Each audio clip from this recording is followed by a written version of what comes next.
If entitlement had four wheels and absolutely no shame, it would look exactly like the cherry red Escalade that kept finding its way onto my driveway, blocking my garage like some kind of monument to audacity. You know what I mean? My neighbor Leia always had some excuse. Oh, it's just for a quick delivery, or her book club needed the extra space, or Amazon was coming by with heavy boxes. But I knew what it was. It was a line being drawn in the sand, or in this case, right across my concrete. She called it temporary. I called it an invasion. So, yeah, I decided if I was going to fight back, I might as well do it with a little flair. Think strategic landscaping, a splash of water, and maybe a drawbridge. Did I go too far or did I not go far enough? That's for you to decide. But buckle up, because what started as a petty parking spat turned into full-blown suburban warfare, bylaws, sabotage, a little aquatic engineering, and a twist or two that nobody saw coming. Buckle up, because this is the story of how the wrong neighbor picked the wrong peasant to mess with, and I guarantee you it got weird. Picture this. It's a gray Tuesday morning in March, and I'm running late for my job at the community college where I teach 3D printing and basic mechanics. My life's not glamorous, but it's mine. Only when I go to back out, there's Leia's SUV perfectly parked smack in the center of my driveway, blocking my garage. She's not even pretending it's accidental.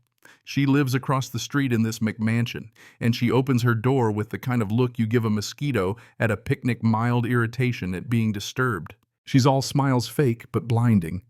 Just for my book club delivery, Cal. I'll move it in an hour. Relax. Like I'm the unreasonable one for wanting to drive my own car to work. She tacks on with a little flash of those perfectly veneered teeth. Besides, I'm the HOA president.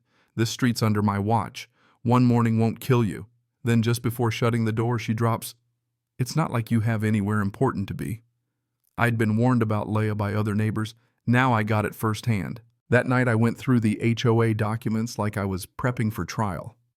Guess what Section 12 says blocking driveways is against the rules. I highlighted it in yellow, but that did nothing to stop Leia. All week my driveway became her personal valet lot. Book club brunches, even her so-called beautification committee. Each time she smiled at me like she was letting me witness greatness. And each time I snapped a photo, I tried to be diplomatic. I even let her know nicely that the rules were rules. Her answer: "Rules are more like suggestions, Cal." One morning as she sipped wine with her friends at 10 a.m., she told me, "Why not park on the street for a while?" "Good for the steps." Her guests laughed. That was when I snapped my first real photo, her Escalade with my blocked garage. She saw it and shot me this look, predatory amused, like she thought I'd blink first. Taking pictures, Cal. In some neighborhoods, that's considered harassment. The threat hung there heavy. Things only got worse. She hosted this so-called enhancement barbecue. Her guests parked wherever they wanted, meaning my driveway became the overflow lot. 6 cars. Couldn't see my garage. I tried to confront her, and she brushed me off in front of everyone. "It's one afternoon, live a little. Besides, nobody's going anywhere in that Honda." Right, cue the laughter. That's when I realized this wasn't about parking. It was about power. She wanted to prove she owned the street. So I started sketching, not lesson plans, but blueprints. At work, I showed June, my friend from the college. "What would you do if someone kept parking in your driveway?" She grinned and said, "I'd build a moat." We laughed, but the seed was planted. First, I put up a no parking sign, marine-grade aluminum reflective letters, city code and all. I texted a pic to Leia and the whole HOA board just to make it official. She texted back in minutes. "Your sign's an eyesore, Cal. We'll discuss at the next meeting." Did she respect the sign? Absolutely not. Next morning, her Escalade was parked so close to the sign, I thought she was going to tip it over. That's when Malcolm, my next-door neighbor, started watching from his porch. Retired mechanic hands, like leather, sharp sense of humor. "Building yourself a cone army, Cal," he called when I set up orange traffic cones around my driveway. "Trying to remind folks where the line is," I said. He nodded. Sometimes folks need help remembering. But the cones didn't last. By the next day, they were scattered all over the street. A violation notice was taped to my door, typed up by Leia herself, threatening fines for unsightly traffic control devices. Now it was war. I vented to June, and she pulled up an online forum about HOA revenge stories. That's when I saw it. A guy in Colorado built a decorative moat totally legal as a water feature. Inspiration hit me like a freight train. I started researching everything about water features and bridges. Malcolm was all in. "You free this Saturday?" I asked. "Been waiting for this since you moved in," he grinned. But first, I ordered retractable post remote-controlled legit yard decor.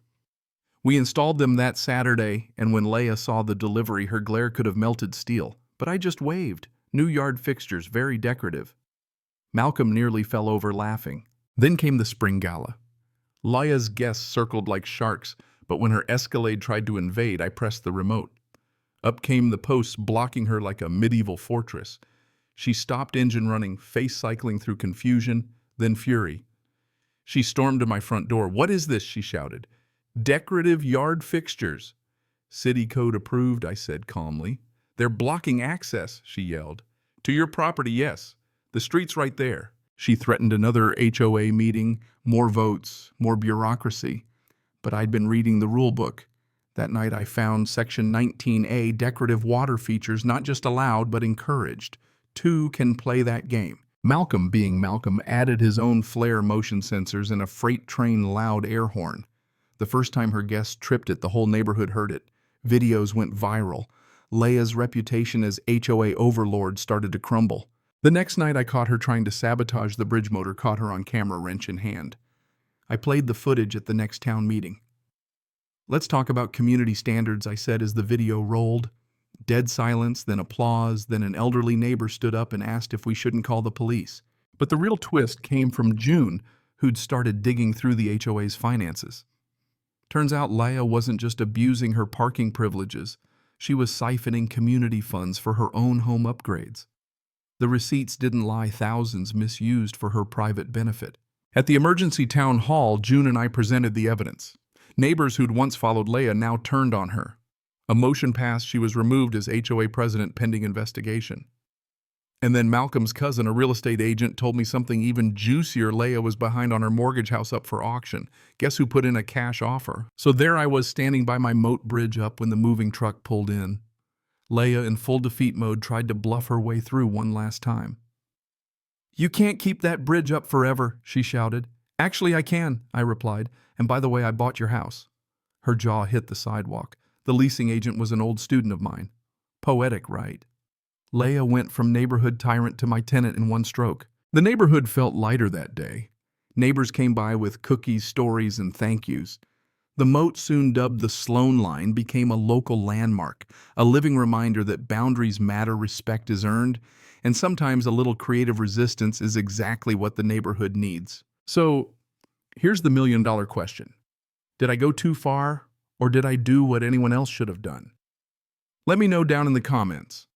Where's the line between petty and justice? Have you ever wanted to build your own moat? Or did I just do everyone a favor? Share your thoughts below, because in this neighborhood, one thing's for sure, justice is wetter and a whole lot more fun than anyone expected.